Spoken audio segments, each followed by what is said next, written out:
할렐루야. 네, 수요 교회 예배 오신 여러분들을 주님의 이름으로 환영하고 축복합니다. 하나님께서 예배하신 사랑과 은혜가 충만히 부어지는 복된 이 시간 되기를 주님의 이름으로 축원드립니다. 1938년 9월에 독일의 베를린에서는 세계 평화 회담이 개최되었다고 합니다. 각국의 정상들이 세계 평화를 위해서 함께 논의하고 협약을 맺기 위해 모인 자리였는데요. 그때 이 회담에 참석했던 영국의 수상 챔벌레인이라는 분이 계셨는데, 이분이 회담을 마치고 나오면서 이런 유명한 선언을 남겼다고 합니다. 우리 시대에 평화가 왔다. 드디어 우리 시대에 평화가 왔습니다. 그 회담을 마치고는요, 이 수상은 우리가 드디어 평화를 얻겠구나 기대하며 평화를 선언하였습니다. 그런데 여러분, 재밌는 게 뭔지 아십니까?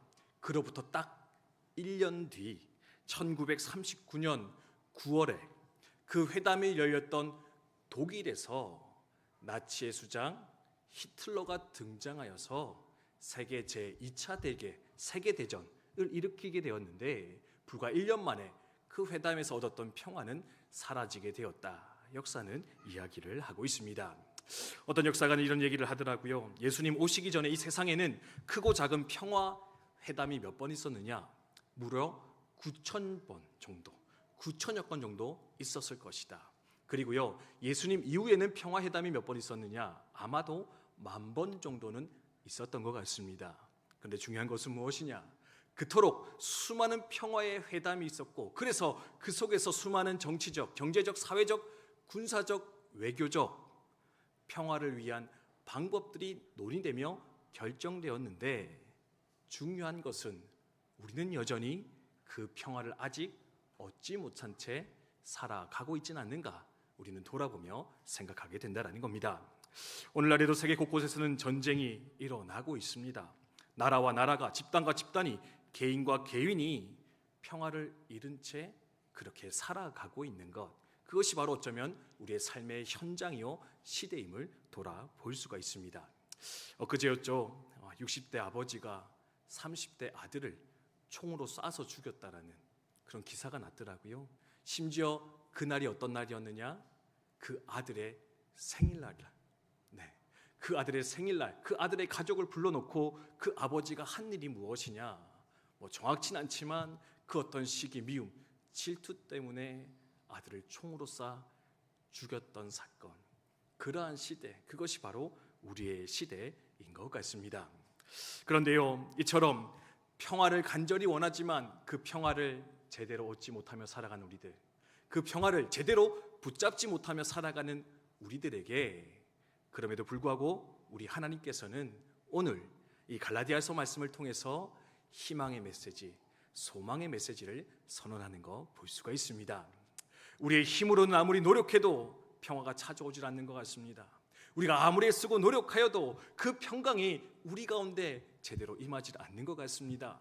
그런데 하나님 말씀하시기를, 내 안에는 이미 이 평화가 준비되어 있는데, 이 평화가 이미 너희 가운데 나를 통해 주어지게 되었는데, 너희는 이것을 발견하며 누리는 자가 되어라. 이것을 세상 가운데 선포하며 그 평강을 이 땅 가운데 더욱 풍성케 하는 내 백성, 내 자녀가 되어라. 하나님 도전하시며 선포하고 계신데, 오늘은 이 하나님의 평화의 초대, 평화의 선언 앞에 우리가 기대와 소망 가지고 함께 나아가는 이 밤이 되었으면 좋겠습니다. 아멘이십니까? 네, 감사합니다. 우리 계속해서 우리 성령의 열매 하고 있는데, 이런 말씀 드리는 이유가 무엇이냐? 바로 오늘의 주제가 바로 화평, 평화이기 때문에 그렇습니다. 성령의 9가지 열매 중에 첫 번째 무엇이었습니까? 사랑. 두 번째는요, 희락, 기쁨이었습니다. 그리고 세 번째로, 우리가 성령 안에 머물러 있으면, 하나님과 동행하면 우리 안에 자연스럽게 일어나는 삶의 변화, 그리스도의 성품, 하나님의 선물이 있는데, 그것이 뭐냐면 바로 평강일 것이다, 화평일 것이다, 평화일 것인데, 너희는 이것을 알고 또한 누리며 살아가는 자가 되어라 요청하고 계십니다. 오늘 감사하게도요, 우리에게 주신 평화가 어떤 것이냐? 세 가지로 말씀하고 계십니다. 뭐 이게 왜 좋은 건가요? 네, 제가 수요일 때마다 지금 계속 반칙을 썼잖아요, 그죠? 네, 3:3 또는 3:4의 원리를 따라서 계속 설교를 했는데, 네, 오늘은 딱 세 가지 하나님이 주신 평화가 무엇이냐, 딱 세 가지로만 정리하고 설교를 마치려고 하니까 그럼 잘 따라오시면서, 네, 수요 예배가 사실은 좀 쉽지가 않잖아요, 그죠? 네, 하루를 다 열심히 살고 함께 저녁에 드린 예배라서 피곤할 수 있는데, 아무튼 마음과 힘과 뜻과 정성과 힘을 다해서 함께 깨어 말씀을 들어보셨으면 좋겠습니다. 그러면 하나님이 이 평화를 잃어버린 세상 가운데 주신 평화의 모습, 평강의 모습, 그 화평의 모습은 어떤 것인가? 첫 번째는요, 바로 하나님과의 평화를 우리에게 주셨노라.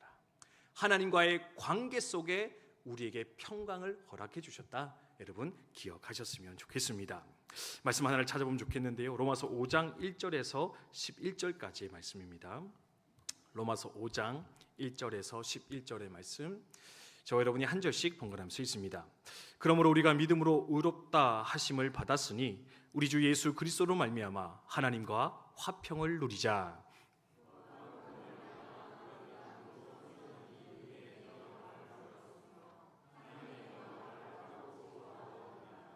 다만 이뿐 아니라 우리가 환난 중에도 즐거워하나니 이는 환난은 인내를,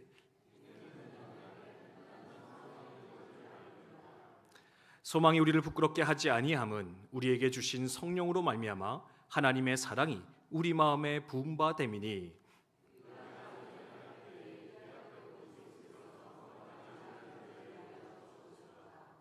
의인을 위하여 죽는 자가 쉽지 않고 선인을 위하여 용감히 죽는 자가 혹 있거니와,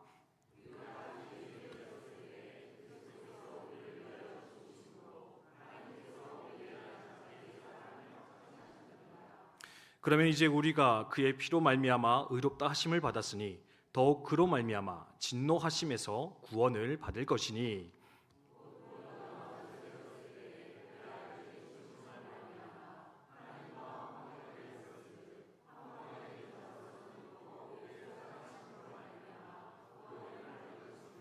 함께 있습니다. 그뿐 아니라 이제 우리로 화목하게 하신 우리 주 예수 그리스도로 말미암아 하나님 안에서 또한 즐거워하느니라. 아멘. 1절 말씀에 보면은요, 그리스도로 말미암아 우리가 누구와 화평을 누리자고요? 하나님과 화평을 누리자. 하나님과 평화를 누립시다. 예수 그리스도로 말미암아 우리에게 주어진 첫 번째 평화의 모습은 무엇이냐? 바로 하나님과 평화로워졌습니다. 하나님과 화목되어졌습니다. 이것을 잘 기억하며 나아갔으면 좋겠습니다. 여러분, 타락이 무엇입니까? 죄가 무엇입니까? 하나님을 떠나 살아가는 것입니다. 하나님을 반역하는 겁니다. 하나님을 거절하는 것입니다. 그래서 타락한 인생, 죄악 가운데 살아가는 인생은 하나님과 단절된 인생으로 살아갈 수밖에 없는 것이라 성경이 말하는 거 볼 수 있습니다. 그런데요, 예수님께서 이 땅에 오셔서 우리를 위해 죽으시고 부활하심으로 말미암아 우리 가운데 나타난 놀라운 은총, 구원의 역사가 있는데, 그것이 무엇이냐면 바로 그 끊어진 하나님과 우리 사이를 연결시켜 주신 것. 그냥 연결시켜 준 것도 아니고요, 이제는 우리가 때로는 실수하고 넘어지고 부패한 인생을 살아간다 할지라도 결코 변함이 없는, 결코 끊어지지 않는 그 관계의 회복, 관계의 화목을 우리 가운데 선물로 주셨는데, 우리가 받은 이 평화, 이 화목을 알고 또한 누리며 살아가는 자가 되어야 된다. 이것 가운데 또한 더욱 담대히 나아가는 자가 되어야 된다. 우리 함께 기억하며 돌아볼 수 있어야 한다는 겁니다. 미국의 빌리 그레이엄 목사님이라는 유명한 분 계셨는데요, 그분의 설교 중에 이런 예화가 등장했다고 합니다. 우리 군인과 관련된 건데, 어떤 전투의 현장에서 막 전쟁이 치열하게 일어나고 있었는데 이제 통신선이 끊어진 겁니다. 네. 전쟁에서 이렇게 서로 연락하는 게 되게 중요한데, 아무도 옛날 시절에는 뭐 무전기도 없고 하니까 이제 선으로 다 연결해서 이제 소식을 전했어야 되는데, 문제는 뭐냐? 이 통신병에게 너무나 중요한 명령이 떨어지게 됐는데 통신선이 다 끊어져 버려서 그 내용을 옆 전우에게 전달할 수 없는 그런 상황 가운데 놓이게 되었다고 합니다. 그래서 시간은 점점 다가오고 이 작전을 수행해내야 되는데 어떻게 될지 모르겠고, 그래서요, 이 통신병이 한 선택이 무엇이냐 보니까 이제 자기가 이 선을 회복해서 선을 연결해서 전달할 수밖에 없는데 이 급박한 상황에서 선을 연결할 수 없으니까 어떻게 했느냐? 이제 통신병이 이 끊어진 선 사이에 들어가서 자기가 중간 매개체 전달자의 역할을 감당하게 되었다라는 겁니다. 손을 붙잡고 기다리고 있습니다. 그리고 어떻게 합니까? 메시지를 쳐서 메시지가 전달되게 됩니다. 하나 그 사이 어떻게 되어집니까? 전기가 통하다 보니까 결국에는 이 통신병은 그 메시지를 전달하고 나서 그 생명을 바칠 수밖에 없는 그 상황 가운데 들어가게 되어졌는데, 이것을 설명하면서 무엇을 이야기하느냐? 바로 이것이 우리 예수님, 우리 주님께서 이루신 사역이요 우리가 얻은 평화라 이야기하는 것을 볼 수가 있습니다. 우리 주님께서는 하나님과 인간 사이에 끊어진 그 선을 잇기 위해서 몸소 중보자, 연결 고리가 친히 되어 주셨습니다.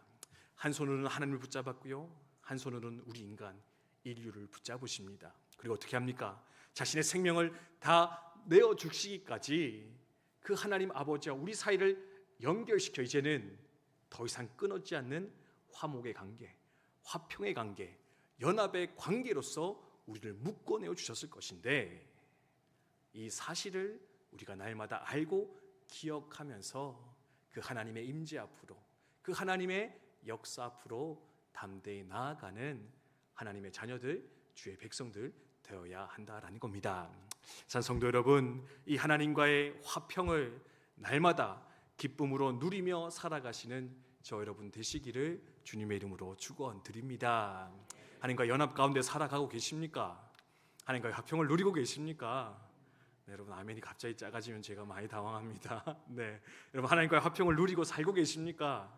네, 그 화평이야말로 가장 크고 값진 은혜요 하나님의 능력일 것인데, 하나님 앞에 담대히 나아가서 그 아버지 앞에서 아버지의 아들로서 딸로서 하나님의 자녀로서 하나님과 연합을 날마다 누리며 살아가는 우리의 삶이 되게 하여 주시옵소서. 함께 소망하였으면 좋겠습니다. 그래서 두 번째로 이제 이렇게 하나님과 연합되어진 인생 가운데 주어지는 두 번째 평화입니다. 그것은 바로 내면의 평화, 우리 마음의 평화가 또한 선물로 주어져 있노라 여러분 기억하면 좋겠습니다. 말씀 또 하나 찾아볼 텐데요, 마태복음 6장 25절에서 34절의 말씀입니다. 네, 신약성경 마태복음 6장 25절에서 34절까지의 말씀입니다.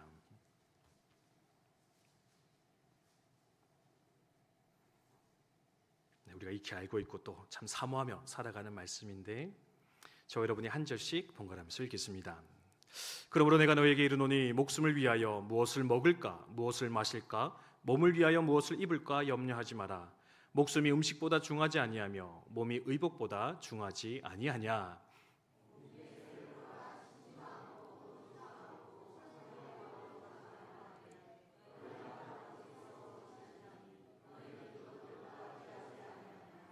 너희 중에 누가 염려함으로 그 키를 한 자라도 더할 수 있겠느냐.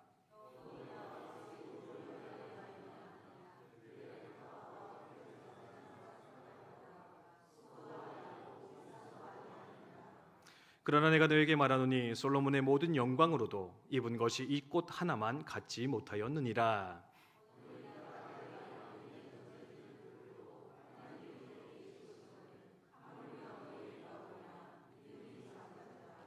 그러므로 염려하여 이르기를 무엇을 먹을까 무엇을 마실까 무엇을 입을까 하지 말라.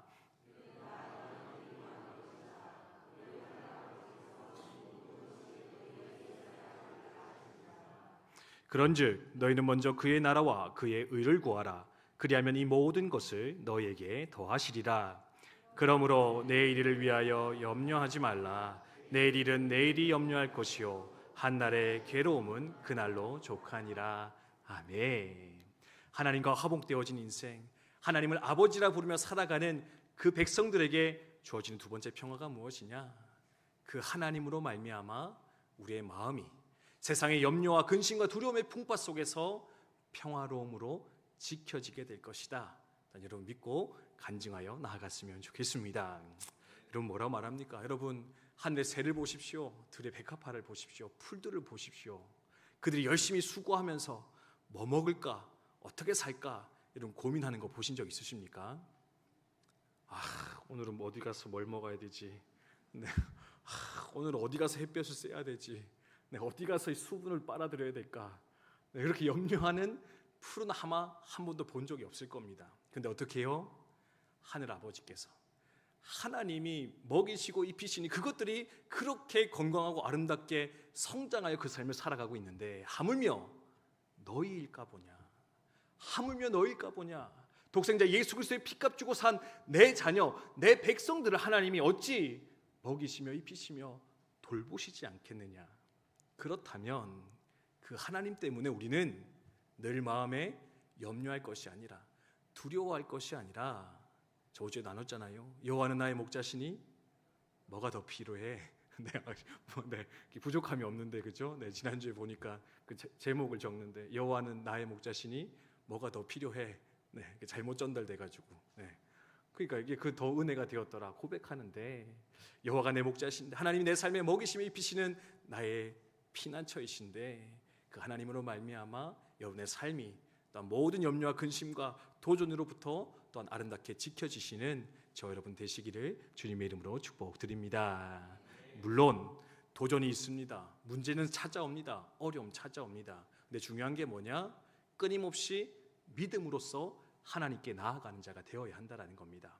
믿음으로 선택하는 겁니다. 풍랑 중에서도 내 배에 함께 타고 계시는 여전히 잠들어 계신 주님 바라보면서 우리는 여전히 주님과 같이 그렇게 잠들 수 있는 인생, 평화로울 수 있는 인생, 요동치 않은 인생으로 살아갈 수 있어야 될 것인데 날마다 믿음을 선택함으로써 하나님으로 말미암아 마음의 평강을 누리며 살아가시는 저 여러분 되셨으면 좋겠습니다.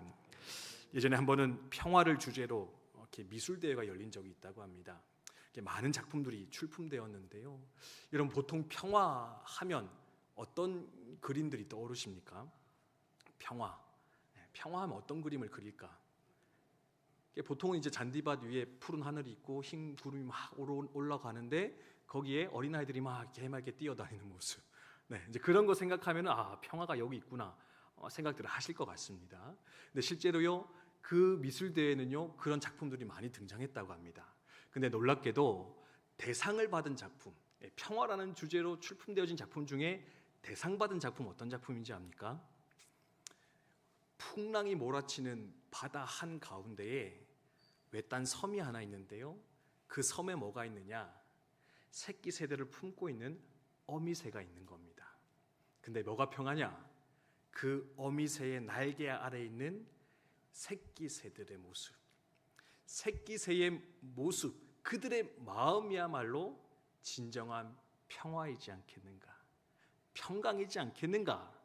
이야기하였고 그것이 대상으로 이제 선정되게 되었는데요.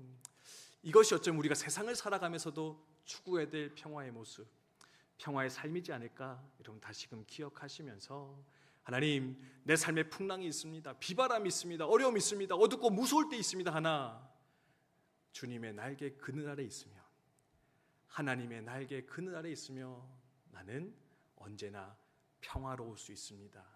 언제나 만족할 수 있습니다. 언제나 담대할 수 있습니다. 그렇게 그 하나님의 날개 그늘 아래서 믿음을 선택하여 마침내 주님 허락하신 그 평화를 온전히 누리며 살아가시는 저 여러분 되시기를 주님의 이름으로 축복드립니다.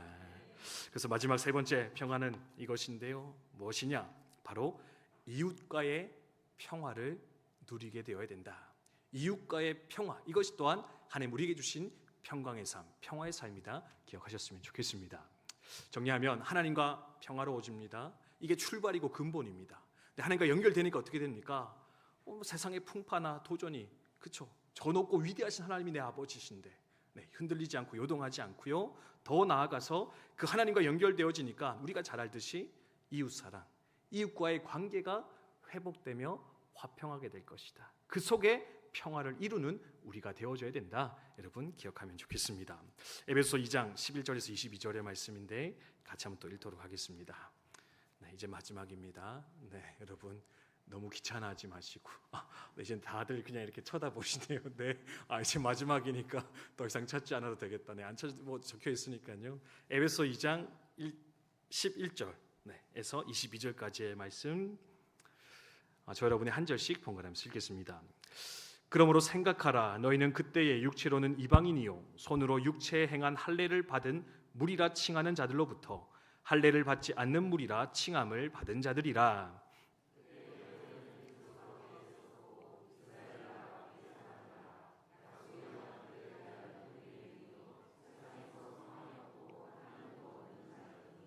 이제는 전에 멀리 있던 너희가 그리스도 예수 안에서 그리스도의 피로 가까워졌느니라.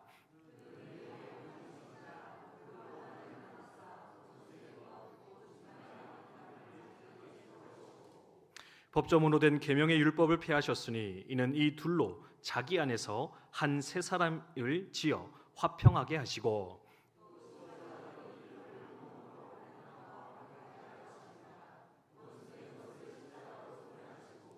또 오셔서 먼 데 있는 너희에게 평안을 전하시고 가까운 데 있는 자들에게 평안을 전하셨으니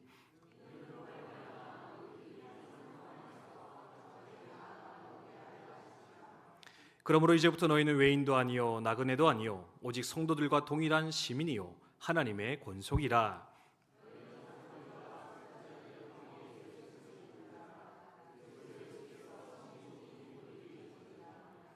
그 안에서 건물마다 서로 연결하여 주 안에서 성전이 되어가고 너희도 성령 안에서 하나님이 거하실 처소가 되기 위하여 그리스도 예수 안에서 함께 지어져 가느니라.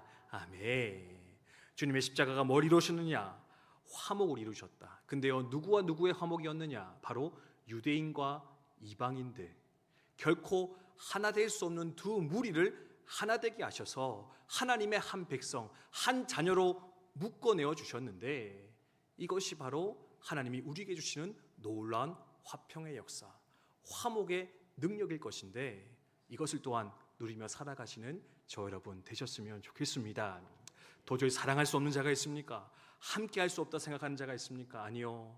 주님의 십자가의 능력으로 말미암아 그들과도 우리 함께 할 수 있을 것인데 그들과도 함께 연합하여 평강을 누리며 살아갈 수 있을 것인데 여러분 하나님께 받은 그 평강, 그 화평, 그 사랑을 가지고 이 땅 가운데 그 화평을 더욱더 심으며 이루며 나아가시는 저 여러분 되셨으면 좋겠습니다. 네, 이 일을 위해서 세 가지를 간단하게 고면하려고 하는데 첫 번째는 죄송합니다. 세 가지라고 구라는 아니죠. 진짜 세 가지인데 그냥 요 밑에 잠깐 붙은 거니까 첫 번째 부탁하는 것은요. 일 잘하는 것보다 옳고 그름보다 하나됨이 먼저다. 여러분 기억하시기를 바랍니다. 뭐보다요? 잘하는 것보다 옳고 그름보다 하나됨을 지키는 것이 하나님의 은혜요 뜻이다. 기억하시면 좋겠습니다. 어느 교회 목사님이 부임했는데요. 교회 성도들이 그렇게 싸우더래요. 그래서 왜 싸웁니까? 얘기했더니 한 장로님이 좀 잘해보려고 하는 거 아닙니까? 좀 잘해보려고 그럽니다. 버럭 화를 내셨다고 합니다. 그래서 그 모습 보고 목사님이 뭐라 한지 아십니까? 그러면 우리 잘하지 맙시다. 그럼 우리 잘하지 맙시다. 그게 더 나은 것 같습니다. 여러분 어느 게 더 나은 것 같습니까? 잘하는 게 좋습니까? 하나 되는 게 좋은 겁니까? 그래도 너무 못하면 안 되는 거 아닙니까? 하나 돼서 잘하는 거. 아니요. 그냥 하나 돼만 하시면 될 것 같습니다. 그러니까요. 잘하면 좋은데 그보다 더 좋은 건 하나 되어 나아가는 것이다. 사실 저도 이렇게 교회가 깨어지고 부서지는 거 많이 보지는 못했는데요. 성도님 중에 그런 분들 계시더라고요. 가는 곳마다 교회가 싸워가지고 분란이 나더라고. 이제 신앙 다 잃어버렸다고. 내 자녀들 교회 안 다닌다고. 여러분 그거 보면서 하나님 뭐라 생각하시겠습니까?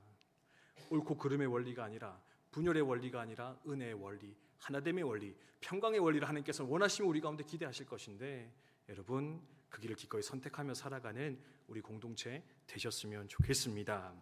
두 번째로 여러분 함부로 말하시지 않으셨으면 좋겠습니다. 말로써 결국에는 분쟁이 출발되잖아요. 그러니까 말을 아끼고 우리 저번에 나눴듯이 입에 침이 고일 때까지 기다렸다가 분노를 쏟아내는 분노를 잠재울 수 있는 우리가 되시면 좋겠습니다. 말을 잘해서 한 영혼을 구원하신 분이 있고요. 말을 못해서 한 영혼을 실족하신 분의 이야기를 들었습니다. 여자 집사님이요 어렵게 남편 전도했는데 어느 날 이 남편이 이 집에 늦게 들어오는 겁니다. 이분이 교회 다니기 시작하면서 술도 끊고 삶의 변화가 막 일어나서 너무 기뻤던 참이었는데, 근데 어느 날 연락도 없이 밤늦게까지 남편이 돌아오지 않는 것을 경험하게 됐습니다. 이 여자 집사님 조금씩 이렇게 화가 나기 시작하는데, 그러면 그렇지, 이놈의 버릇 뭐 걔 못 주지, 이제 그러면서 분명히 술 먹고 늦게 오는구나 생각하고는요 남편을 기다리며 벼르고 있었다고 합니다. 때마침 자정이 좀 넘어 남편이 들어오게 되었는데, 그 남편을 향해서 뭐라고 이야기하느냐, 이 위선자 거짓말쟁이, 이 위선자 거짓말쟁이, 교회 나가서 그렇게 술 끊었다고 간증하고 자랑하더니 지금 이렇게 와서 또 술 마시는 거냐, 그렇게 화를 내며 분노를 표현했다고 합니다. 근데요, 웬일인지 남편이 말없이 방으로 들어갑니다. 술 냄새도 나지가 않습니다. 다음날 말없이 출근한 남편에게 전화 걸었더니요, 남편이 첫 했던 말이 뭐냐, 나 이제 교회 안 나갈 거야, 나 이제 교회 안 나가. 근데 자초지종 들어보니까요, 어제 술 먹고 늦게 온 게 아니라 회사에 큰 일이 생겨서 그 일 수습하느라 늦게 들어온 거였는데, 그렇게 수고하고 온 남편을 향해서 이 아내가 쏘아붙인 말, 거짓말쟁이 위선자, 그 말 듣고는 마음이 상심되어서 결국에는 교회를 출석하지 않기로 결단했다라는 이야기를 들었는데, 말 한마디가 영혼을 실족하게도 망가뜨리게도 할 수 있겠다, 우리 생각하셨으면 좋겠습니다. 두 번째로는요, 말 한마디로 평강을, 영혼을 얻은 분도 계시더라고요. 어느 시어머님 계셨는데, 어느 날 아들이 아내 며느리감을 데려왔는데 이혼해서 자식이 둘 있는 연상의 아내를 며느리감으로 데려왔다라는 겁니다. 심지어 교회를 다니질 않습니다. 네, 여러분 같으면 어떻게 하겠습니까? 네, 이 나쁜 놈아, 내가 너를 어떻게 키웠는데, 아마 그러면서 화를 내실 텐데, 아무튼 아들이 좋다고 하니까 이 권사님 기도 많이 하시는 분이라 하늘에 나와 원망하며 기도하기 시작했다고 합니다. 하나님, 제가 이 아들을 어떻게 키웠는데, 하나님 얼마나 제가 이 아들을 위해서 기도했는데요, 아니 다른 건 다 떠나서 교회는 다녀야 되지 않겠습니까? 믿음은 가져야 되지 않겠습니까? 하나님 어떻게 하면 좋겠습니까? 다른 건 다 포기해도 되는데 믿음만은 있어야 되겠습니다. 그렇게 부르짖으며 기도했다고 합니다.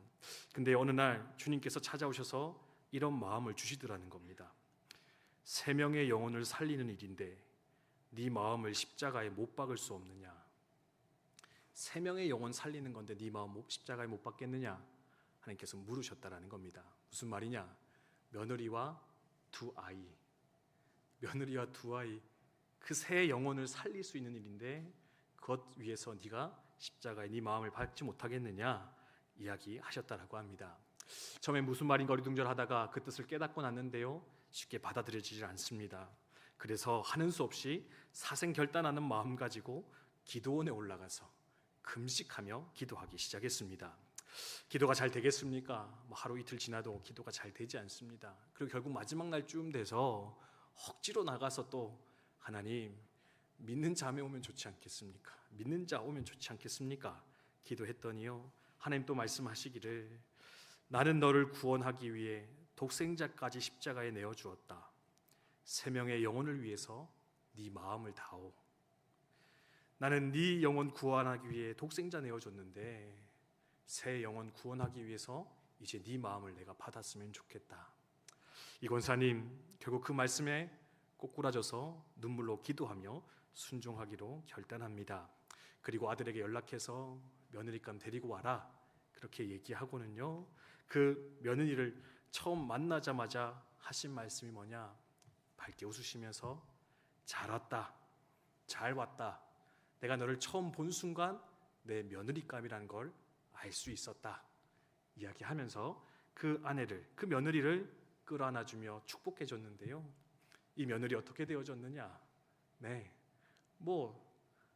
이렇게까지 했는데 나는 우리 시어머니가 믿는 하나님 싫습니다, 뛰쳐나가겠습니까? 그렇죠? 그 사랑과 그 마음에 감동되어져서 함께 신앙생활을 하게 되었고 그 새 영혼이 구원받아 하나님 앞에 돌아오게 되었다 이야기하는 것 들을 수가 있었습니다. 산성도 여러분, 말 한마디가 영혼을 죽일 수도 있고 살릴 수도 있을 것인데 우리의 입술로, 우리의 말을 잘 주관하여서 살리는 입술로, 세우는 입술로 살아가시는 저 여러분 되셨으면 좋겠습니다. 마지막으로 용서와 용납을 통해 우리의 관계 속에 평화를 이루어가는 저 여러분 되시기를 바랍니다. 많이 말씀드렸는데요. 네, 또 하나만 말씀드리고 마치면 스펄전이라는 목사님이 계신데 그분이 스데반 집사님에 대한 설교를 했대요. 초신자가 와서 이렇게 묻습니다. 아니 목사님, 도대체 그 스데반 집사님이 돌 맞아 죽을 때 하나님은 뭐 하셨답니까? 하나님 도대체 어디서 뭐 하신 겁니까? 따지듯이 질문을 했다고 합니다. 그때 그러니까요, 이 스펄전 목사님이 뭐라고 대답하셨느냐, 아주 멋진 대답을 하셨는데, 그 스데반 집사님이 돌에 맞아 죽어갈 때 하나님은 스데반에게 용서와 사랑의 마음을 부어주셨습니다. 하나님은 스데반 집사님께 용서와 사랑의 마음을 부어주셨습니다. 그래서 그는 그들의 죄를 용서해달라 기도하며 하나님 앞에 순교할 수 있었노라 이야기하는 거 볼 수가 있는데, 하나님, 우리도 내가 어려움 당할 때 하나님 도대체 뭐 하고 계십니까? 도대체 어디 계십니까? 따져 묻는 것이 아니라, 하나님, 내게 용서의 마음을 주시고 용납의 마음을 주십시오. 주님의 그 사랑의 마음 부어주셔서 나도 그를 품게 해주시고 우리의 삶 가운데 주의 평화가 이루어지게 하여 주시옵소서 기도하며 나아갔으면 좋겠습니다. 마지막으로 아시시의 성인 프란치스코라는 분의 평화의 기도라는 게 있는데 한번 잘 들어보시고 설교를 마치도록 하겠습니다. 나를 평화의 도구로 써주소서. 미움이 있는 곳에 사랑을, 다툼이 있는 곳에 용서를, 분열이 있는 곳에 일치를, 의욕이 있는 곳에 신앙을, 그릇됨이 있는 곳에 진리를, 절망이 있는 곳에 희망을, 어두움의 빛을, 슬픔이 있는 곳에 기쁨을 가져오는 자 되게 하소서. 위로받기보다는 위로하고 이해받기보다는 이해하며 사랑받기보다는 사랑하게 하여 주소서. 저희는 줌으로써 받고 용서함으로써 용서받으며 자기를 버리고 죽음으로써 영원한 생명을 얻기 때문입니다. 하나님, 이 기도가 우리의 기도 되게 해주셔서 우리 가운데 평화의 도구가 많이 일어나는, 하나님 주신 이 평강을 이루며 누리며 살아가는 우리들 되게 해주시옵소서. 함께 기도했으면 좋겠습니다.